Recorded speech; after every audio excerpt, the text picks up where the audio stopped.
নামাজ বাদ দিও না বন্ধু, এবারের চেয়ে ওপারের জীবন বেশি সুন্দর। আসসালামু আলাইকুম ওরহমতুল্লাহি ওবরাকাতু। হ্যালো বন্ধুরা, আপনারা সবাই কেমন আছেন? আশা করি সবাই খুব ভালো আছেন।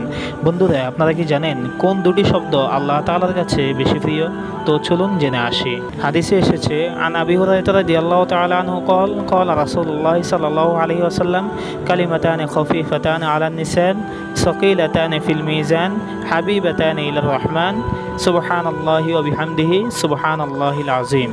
অর্থাৎ আবু হুরায়রা রাদিয়াল্লাহু তাআলা আনহু থেকে বর্ণিত, তিনি বলেন রাসূলুল্লাহ সাল্লাল্লাহু আলাইহি ওয়াসাল্লাম বলেছেন, দুটি শব্দ এমন রয়েছে যেগুলো মুখে উচ্চারণে অনেক সহজ এবং মিজানে অনেক ভারী, এবং ওই দুটি শব্দ আল্লাহ তাআলার কাছে অনেক প্রিয়। এক নম্বর হচ্ছে সুবহানাল্লাহি ওয়া বিহামদিহি, দুই নম্বর সুবহানাল্লাহিল আযীম। আমি আবারও বলতেছি, দুটি কালিমা, দুটি শব্দ আল্লাহ তাআলার কাছে অনেক প্রিয়। এক নম্বর সুবহানাল্লাহি ওয়া বিহামদিহি, দুই নম্বর সুবহানাল্লাহিল আযীম। বন্ধুরা, আমরা এই দুটি শব্দ বেশি বেশি পাঠ করার চেষ্টা করব, কারণ এর মাধ্যমে আল্লাহ তাআলার কাছে আমরা অনেক ভালো মানুষ বা প্রিয় মানুষ হতে পারবো। বন্ধুরা, আমাকে সাবস্ক্রাইব করে তোমাদের বন্ধু বানিয়ে ফেলো। ইনশাআল্লাহ প্রতিদিন এমনই ইসলামের গুরুত্বপূর্ণ আলোচনা তোমাদেরকে শোনাবো। তো দেখা অন্য কোনো ভিডিওতে। আল্লাহ হাফিজ। আসসালামু আলাইকুম ওয়া রাহমাতুল্লাহ।